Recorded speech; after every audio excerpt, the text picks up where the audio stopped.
Hello, everybody. Welcome to the MTG Place Podcast. I'm your host, Corey, and with me, like always, is James. How's it going, James? I'm doing good. How are you doing today? Doing pretty good. Today, we have kind of a weird episode here. I asked ChatGPT to write an episode for our 50th episode. So this episode is done by ChatGPT. We made it to 50 already, actually. Right? Yeah, it's been almost, kind of I guess... Well, I think October is 2 years, so almost 2 years. Just amazing that it's been that many episodes. Yeah, and we thank everyone for the support, especially everyone on Patreon. If you want to, that's one way you can support us. You can check us out over there, patreon.com/mtgplace. It's one way to, all of your favorite YouTubers, casters, everyone has a Patreon, probably, most of them. So, if you can go over there and get cool perks, help us keep doing the shit we like doing. Yes, indeed. All right, so we're going to start with the first part of the ChatGPT thing. So first, I guess we're supposed to do a brief history of our podcast and its milestones. What would you say those are from your perspective? Man, we've done a lot of stuff. I know this is kind of sort of later on that we talk about it too, but like having the guests on was kind of cool. We got to have quite a few, or like 3 or 4 different guests on, so that was pretty fun. Kind of networking in a way. So always good to do that. Also, when we stretched out, we reached out to YouTube and started doing videos on there. I think that was because we started out just being pure audio, like we didn't have cameras or anything. So, right. Yep. And I think that was kind of a big. I feel like we really started growing after we did that. Yeah, it felt like when we first started doing video, we started growing rapid, and then it's kind of going to drop off and come back up a little bit. So it's kind of like a roller coaster, up and down. Yeah. But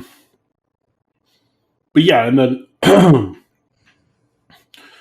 then obviously our how to play Magic episode was stacked. It was an awesome episode. That's again going kind of into the next part here, but that was a good episode. That was just the audio only episode too, but that actually was our first episode to hit like 100 plays. Yeah, so, that was early on too. That was like sub 10, I think. That was one of our. It was like episode like 4 or 5. I think. Yeah. we were still kind of learning. And then we had stacked down a couple times. I would say I passed the judge test this year. That was cool. That is pretty sick. So we got that point of view covered. We had Josh come on when. Talk about some vintage cube. Yep. And then let's see, and then I guess other episodes and moments would be we had Alper Markov on, we had Corey from Draft and Draft, we had Cop, we had a bunch of people on that were cool. Yeah, those were really fun. And we ran into some of them at MagicCon, and that was fun. Yeah, definitely. It's good to see people in person. Especially after the pandemic, which is kind of when we started this whole thing. So, interesting. Now we're kind of going back into quote unquote normal life. It's been interesting that we're able to kind of see the community in person sometimes and go out and physically play the game instead of just playing online like we've had to do before. Yeah, actually physically is cool. I don't know if we really have an impact on the community yet. I mean, we have a small following, but Yeah, I mean, we're still small, so that's okay. But we'll get there eventually, I'm sure. I've had I guess I had one person in a Discord, in a different Discord, be like, "Oh, you're the guy that does the podcast, right?" I'm like, "Yeah." Yeah. So Nice. That's kind of cool. Yeah. So that was cool. We had a bunch of cool special guests. Let's see. We started the podcast just because I was on Twitch, and then decided to not do that anymore jointly with my wife. And so decided to make a podcast about Magic because I live and breathe Magic and I play it all the time. That's kind of your thing, isn't it? Yeah, you want your podcast to be fun, right? So it doesn't feel like a job. You just do it because you enjoy talking about Magic. So exactly. Well, and I think some of our original pilot episodes are still up, or like we were like kind of still figuring out what we wanted to do. That was kind of like we had like a kind of weird everything podcast for like a a little for like the first so like there's like I think there's 2 episodes that's the Poker Box podcast or Poker Cast still. Or we didn't really have a direction yet. Yeah, and so it was kind of just talking about everything. Why do my lights keep flickering? That's not good. Maybe the power's going or something. But hopefully you don't get disconnected. Yeah. But I mean, I'm in St. Paul, so like it'll be fixed right away if it was. But yeah, so that's kind of how it started and evolved, and now it's kind of evolved. We had a bunch of we found our niche, if you will.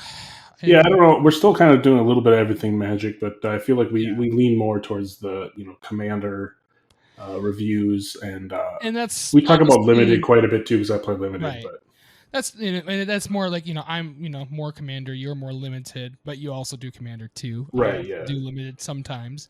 Right. So it's kind of that's probably our more focus points. We don't talk about Standard that much, or I mean, I've been following a lot of Vintage Cube, but again, that's more limited than it is actually playing Vintage. That's a draft. So. It's just a draft of Power 9 and other cards of that caliber.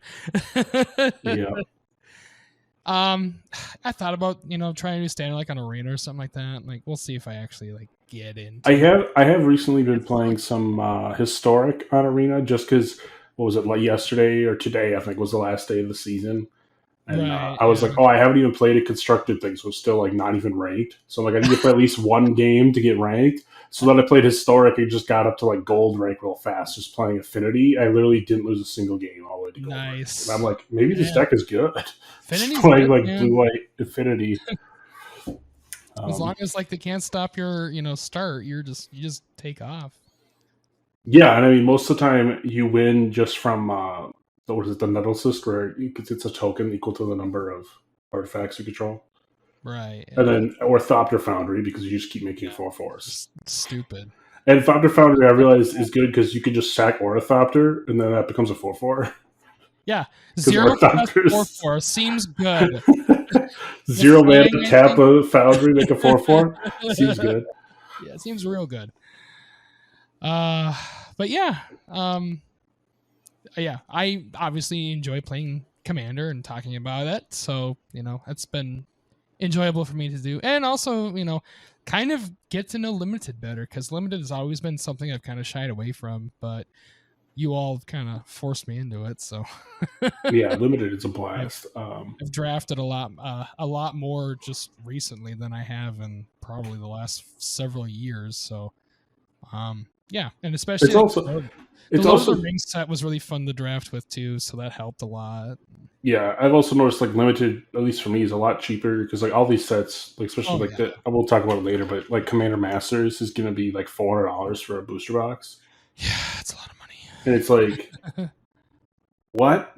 And so like a lot of times what I've been doing is just I'll just go do a draft or a pre-release, and then if I need a specific card from there, I'll just buy that single versus buying a box. Back in my day, booster boxes were under $100. It's like, oh my god, that's so expensive.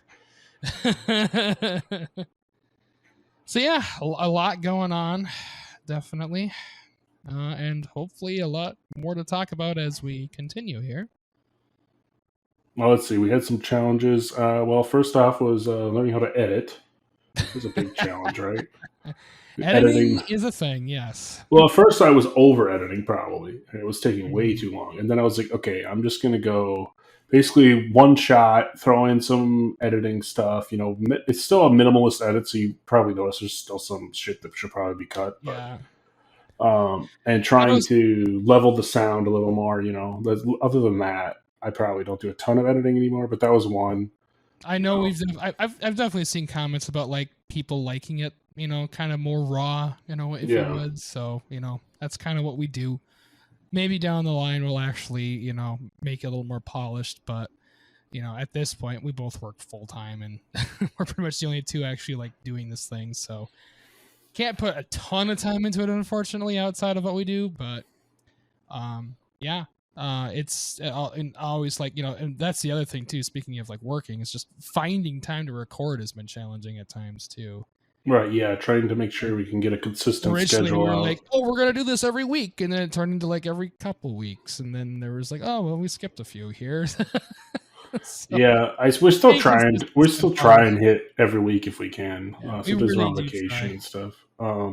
Yeah, But also, like the release, we still haven't got that down. It's released sometime during the week.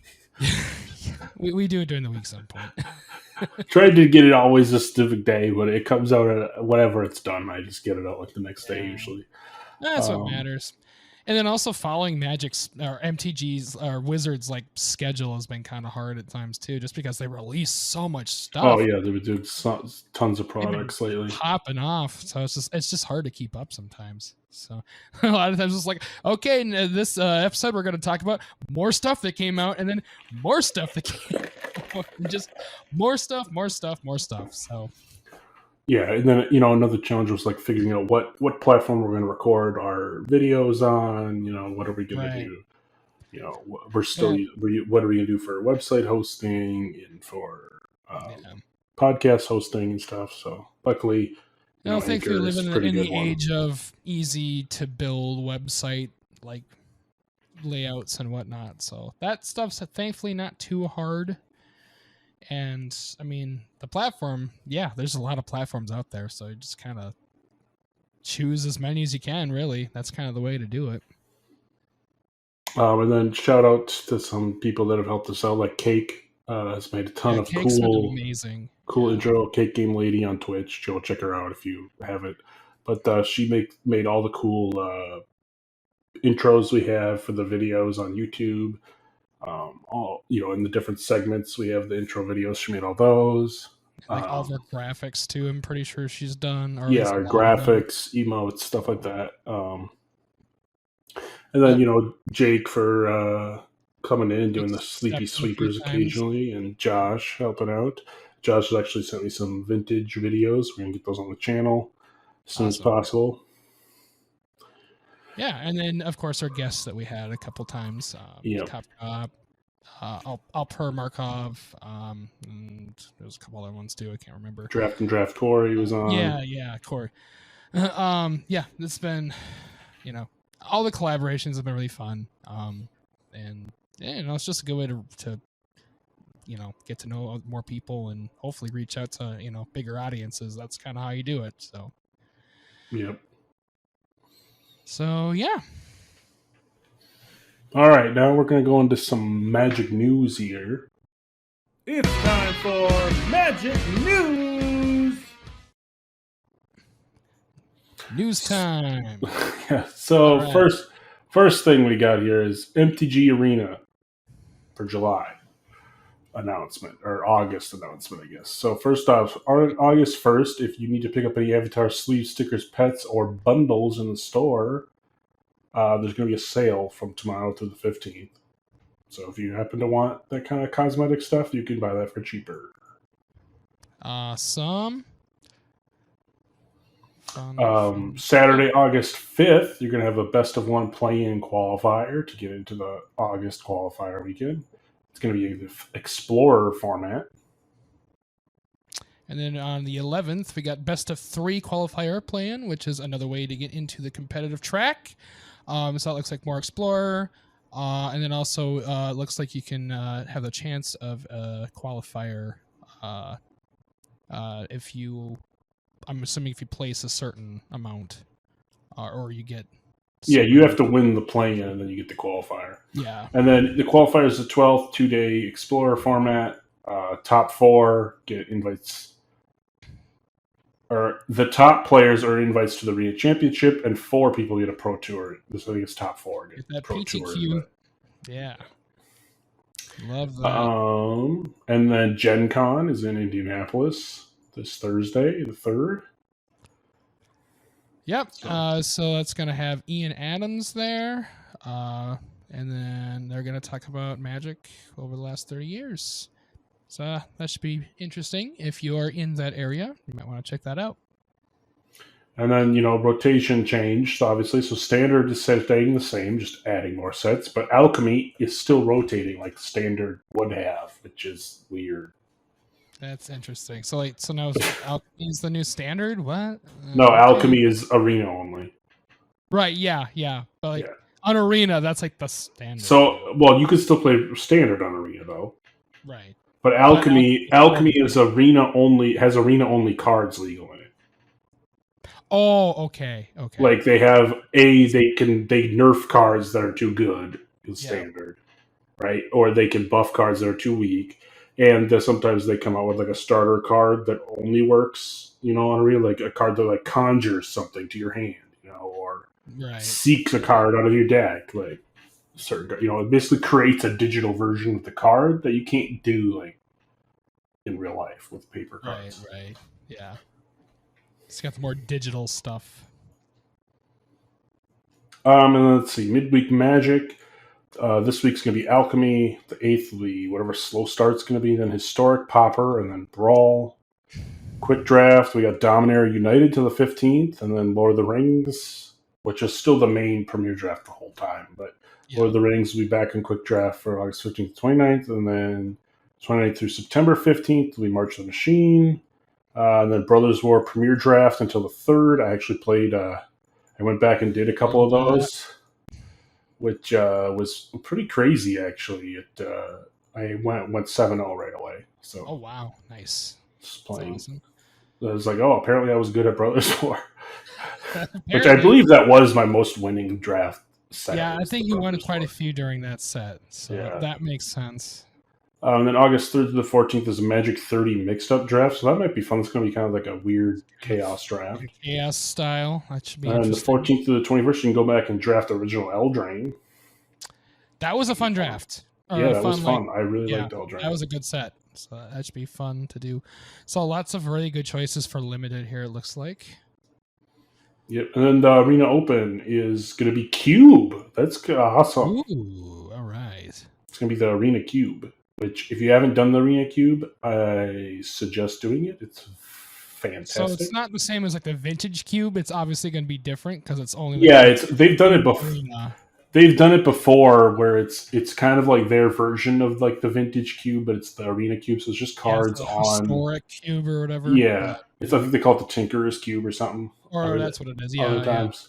But so it's whatever cards they put in it. It's like they have this card that's arena only. That's like a blue card that when it enters the battlefield, you shuffle a copy of the Power 9 into your deck.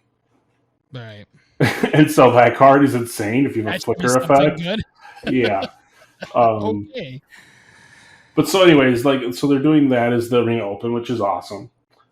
So you can try and get your $1,000 or $2,000 for winning that. Yep. And plus some nice cards that come with it, looks like. Yeah, and then so July, let's see, what did I get in July? I got the Platinum. So I got 3 packs coming, 1,000 gold, and 2 card styles. Yeah, we got the Shadow style or the Enemy style. That's what it looks like. All right. So moving on into the August rank season, they have released that as well. So you have obviously until the 31st. And then as long as you're able to make at least bronze 1, or at least bronze you get something, and then you kind of get more as you rank up.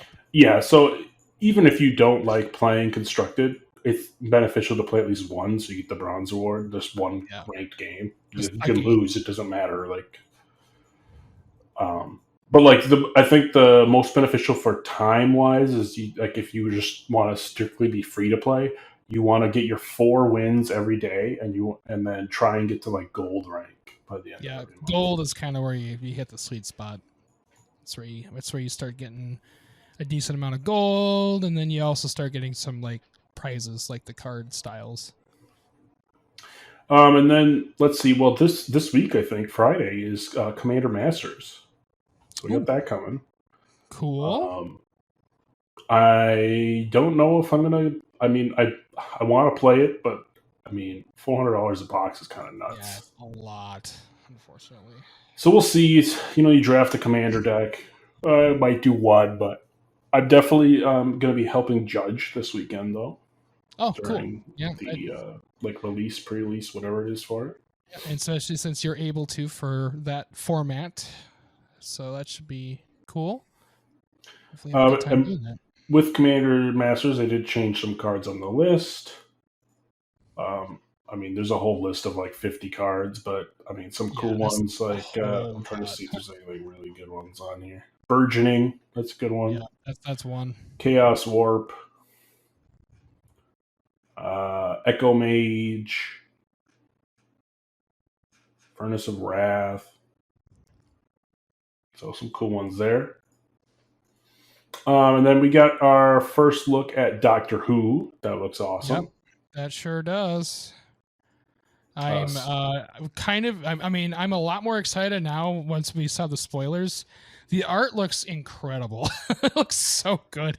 Yeah, I really like. It's 4 commander decks. I really want the one that's the David Tennant deck. Was it the 10th Doctor? Because I mean, he's so likable. Why wouldn't you want him? Yeah.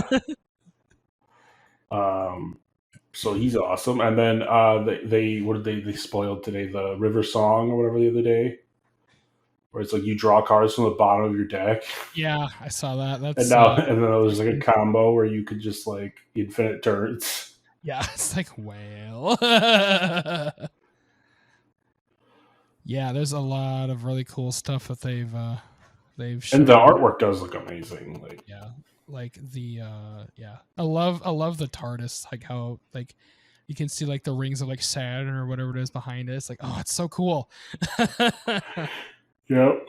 Oh, it's pretty awesome. So I'm very excited to see how this all works out. Obviously, we kind of have an idea now from what we've seen. But yeah, it's very much like to the flavor of the show, which obviously is to be expected. And it looks like they really captured it in this. So definitely excited to play with this set once we get it. Yeah, and then Wilds of Eldraine is in September, so that'll be fun too. That's also coming up too.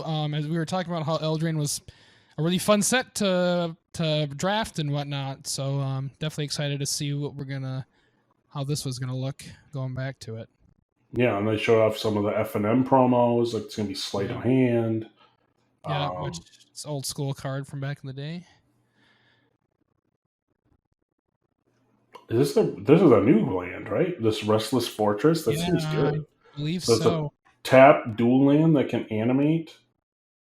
Yeah, 1/4 white and black nightmare creature until end of turn. It's still a land. And when it attacks, they lose 2, you gain 2. That seems really good.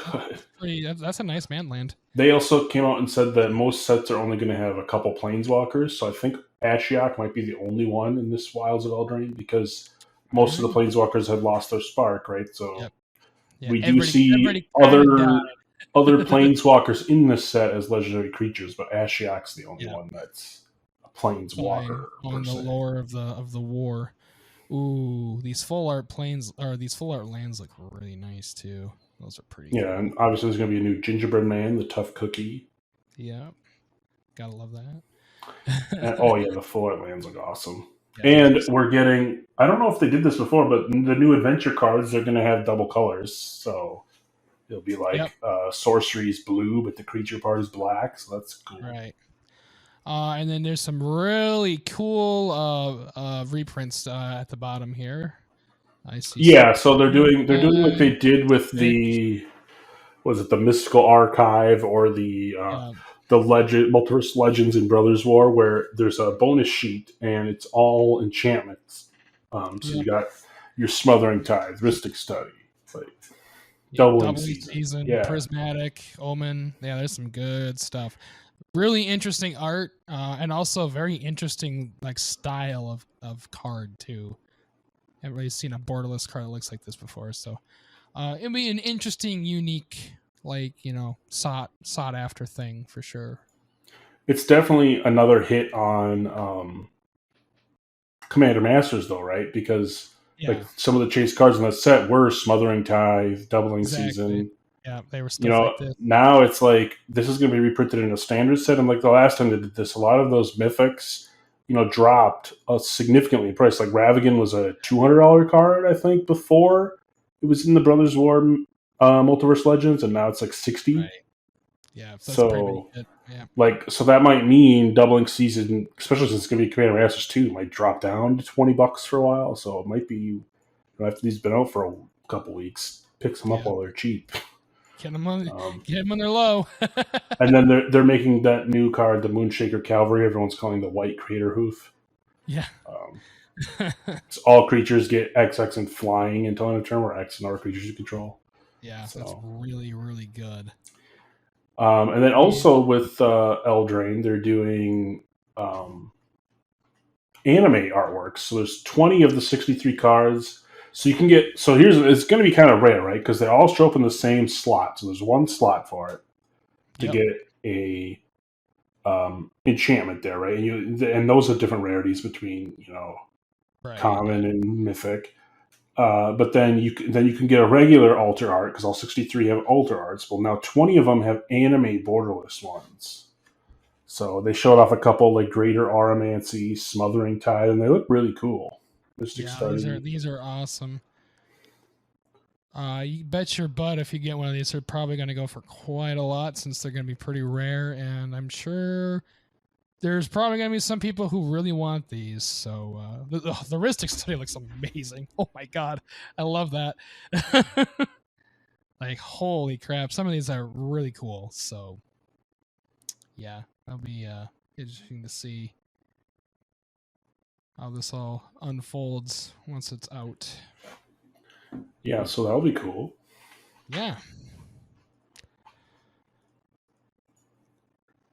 Alrighty. I think that's basically everything for news. We also got some finance stuff here. First up, we got Lorien Revealed, the common from Lord of the Rings. Yeah. Was like 40 cents, is now $3. Damn. People are playing it in Vintage Cube, and it is being played in Pauper, especially Blue-White Control, Ephemerate. Living End also makes it good. So it seems pretty good. It can be very good if it's played in the right situation. And then Shadow of the Skulls. It's also very good when you double it with Gandalf the Grey. Yeah. Well, and then was it Showdown of the Skulls? There's a Saga is going up because Tom Bombadil. Of course, it's not surprising. And then Flumph has gone up 1,394% from 75 cents to $7 or $11. Wow. That's quite the increase. Yeah, and that's because of the combo in Modern with Orcish Bowmasters, where you get an infinite draw. That makes sense. Because you Orcish Bowmasters, you make it indestructible. You Orcish Bowmasters ping it, and then they draw and you draw, right? Yep. And then they drew a card, so Orcish Bowmasters triggers again, ping it, and so then you infinite draw. Both. You just draw your deck. And then you can win with, whatever the hell you want after that point. Like, you can either play a second Bowmaster that just pings them, or they can deck and then they draw out, or whatever. Just deck them out. It also combos, if you don't have like a Selfless Savior to make indestructible, you could also use like Maskwood Nexus, which then makes the Flumph an army, and then the 1/1 counters that you get from the amassing just go on the Flumph. So yeah, and it's just gigantic. Yeah. All sorts of fun options.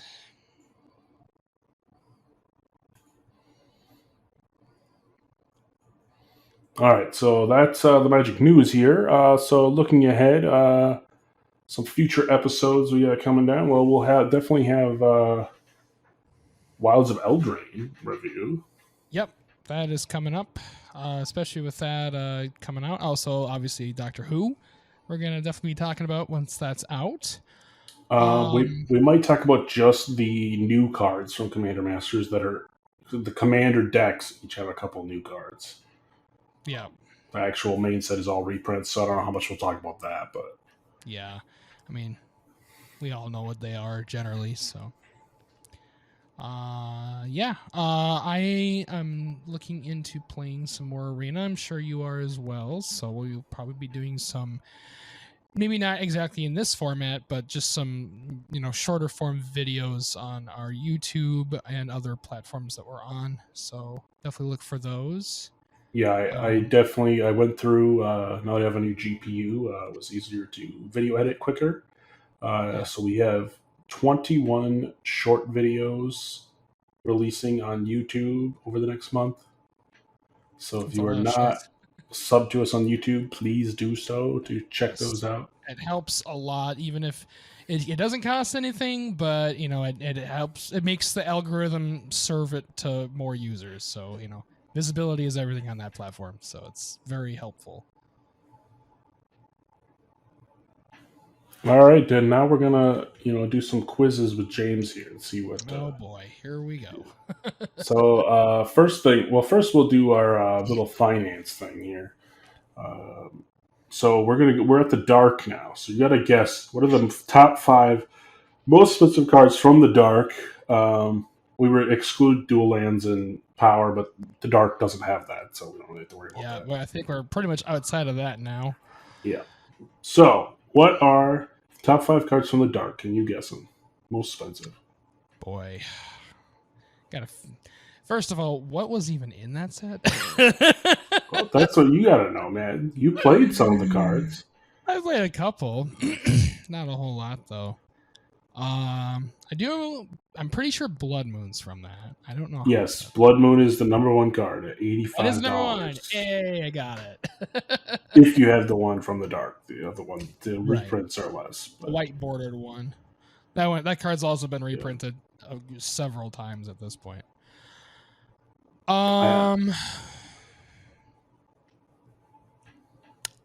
Let's see, what else is there from that?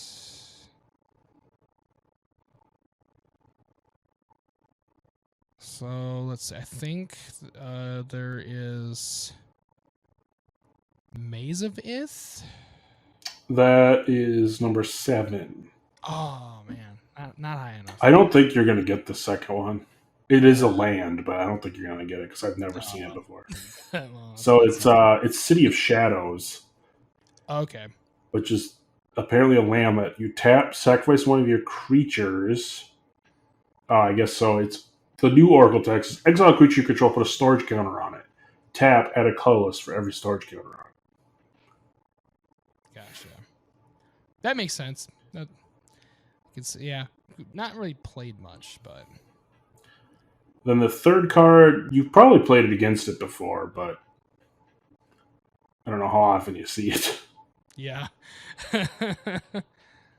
Let's see. I think there's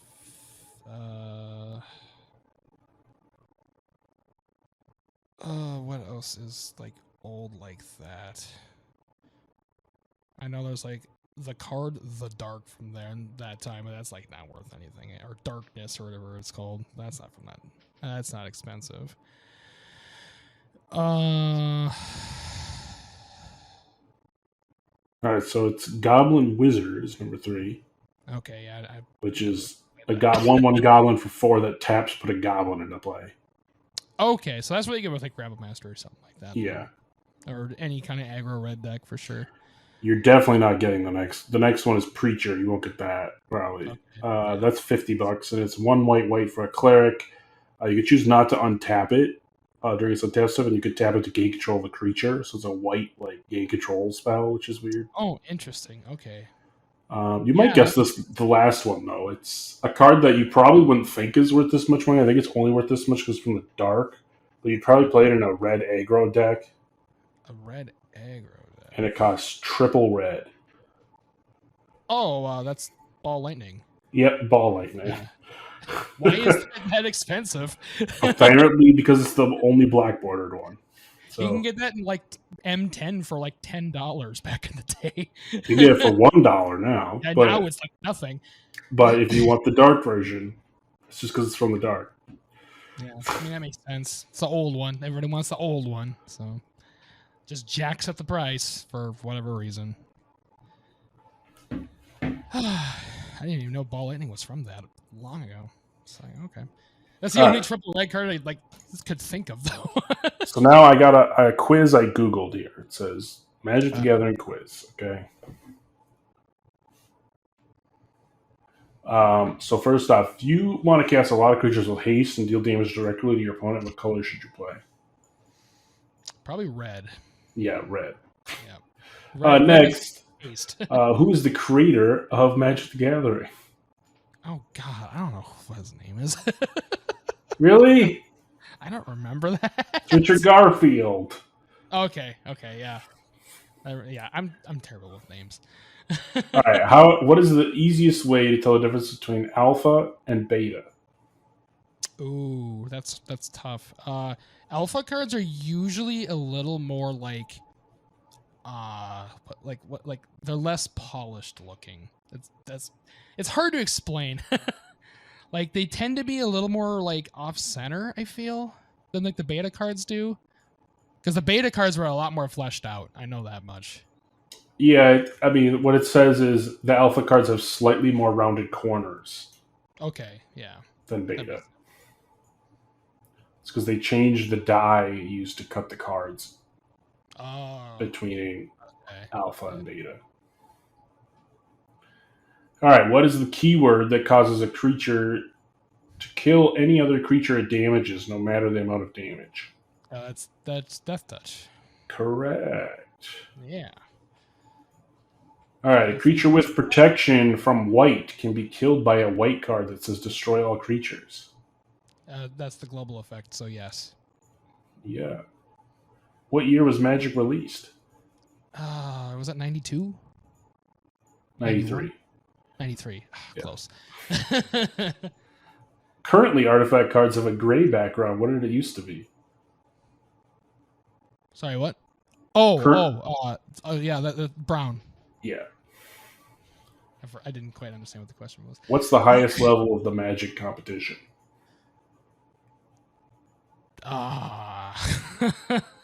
Like, what's it called?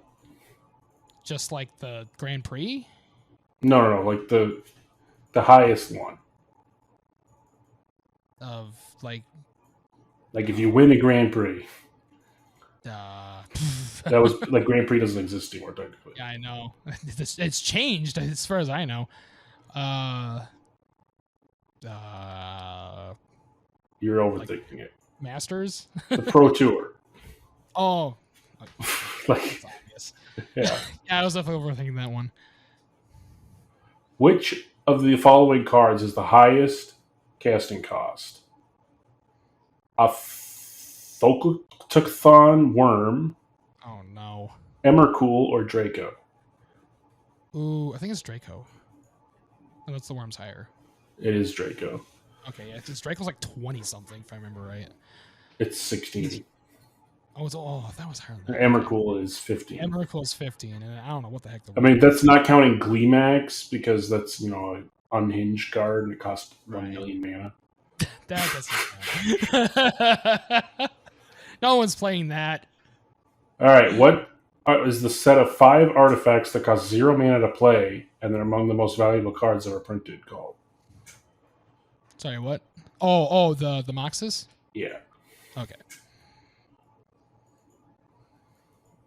All right, so the original Magic rules required players to take one unusual step before the beginning of the game.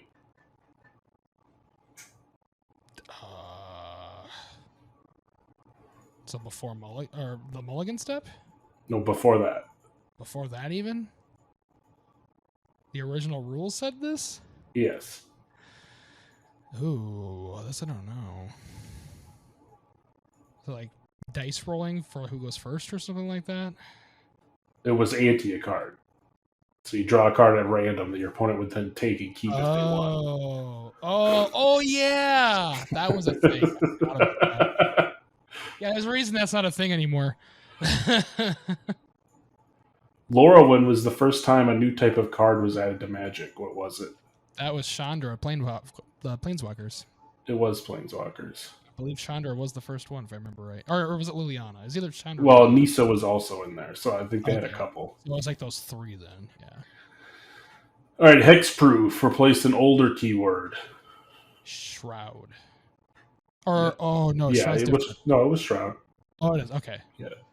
It's slightly different though. It is slightly different. Hexproof allows you to target it. Shroud So you can can't actually be target it. Where Shroud, like that actually. But they don't print anything with Shroud anymore. They just give it Hexproof. That's fair. So Never actually. If you're playing an elf deck, what color is it most likely? Most likely green. Yep. All right, a 4-year storyline told through several Magic expansions that involved a plane-hopping airship called the blank. Oh God, that I don't know. I did not know this at all. That was the Weatherlight. Oh, okay. That's what Weatherlight's based off of. That makes sense. All right, Magic's gothic horror themed plane is called what? Ooh, I don't know planes very well. It's obviously the black themed one. I don't think I can pull this one out. Innistrad. Oh, It's okay. vampires, werewolves, zombies. Yeah, that makes sense. All right, when a spell or effect is played, it goes on the blank where it waits to resolve. The stack. Yep. Yeah, some of these questions are easy, some are kind of hard. Yeah, some of these are you have to really know the lore. What was the first Magic set to have multiple colored cards? Was it Alara? Or is it before that? It's before that. I can give you multiple choices. I know Alara was like when like that was a big deal. Ooh. What was like the first 5 colored cards spotted? Boy. Yeah, give me multiple choice. Mirage, Champions of Kamigawa, Legends. Oh, Legends. Yeah. Yeah, okay, that makes sense. How do creatures with double strike deal their damage? So there is like basically there is a first strike attack phase where they deal their first set of damage, and then there's the normal attack phase where the second strike is dealt. Yeah, so they do the first strike damage, and then regular damage. Yep. Yeah. What Magic card is commonly known as Tim after the wizard from the movie Monty Python and the Holy Grail? Oh, dear Lord. That I do not know. Prodigal Sorcerer. It's Tim. Oh, okay. What is the maximum number of a single card other than basic lands that can be included in a tournament legal Magic deck? As long as it's not Commander, 4. Yep. Otherwise What it's color are lands? colorless, Yep. unless otherwise stated. Name the rarities of Magic cards. So you got your commons, and then you got your silvers, which are uncommons, and then you got your gold ones, which are the rares, and then there is the more recently added mythics, which are the red ones. Yep. Do you know what set Mythic was added? Yeah, I'm trying to remember. It was M10? Shards of Alara. Okay, I was So around that time. just before that, yeah. Yeah. Yeah, I remember when that was a thing. We're like, why? Back in the day. The very first set of Magic included a cycle of cards that let players gain 3 of something for 1 mana. One of these cards was vastly more powerful than the others, allowing the player to draw 3 cards. What is the name of that card? So you cycle something and draw 3? Is that No, so 1 mana, draw 3.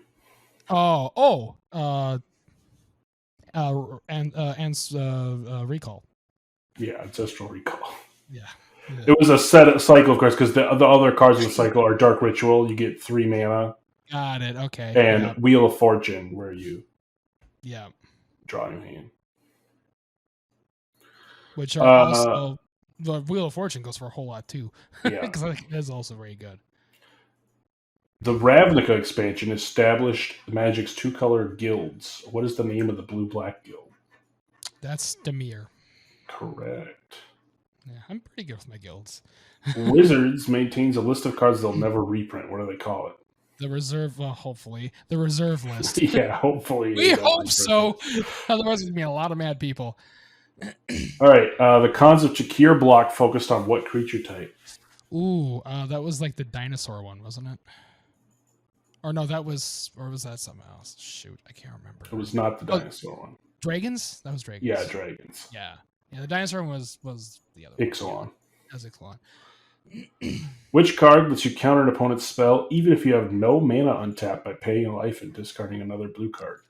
Good old Force of Will. Good times. If a creature has shadow, what are the only creatures that can block it?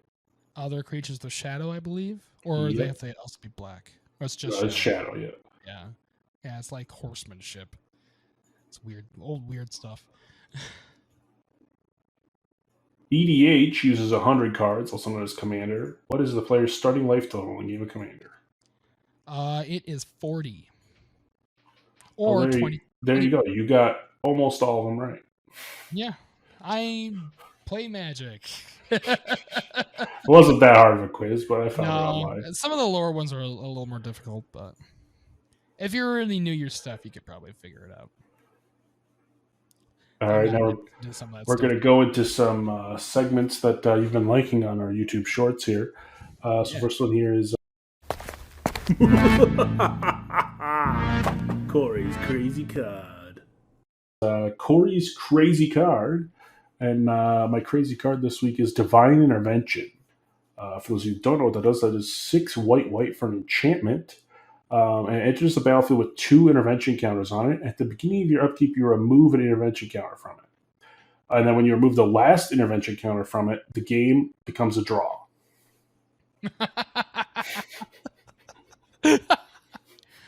Nice.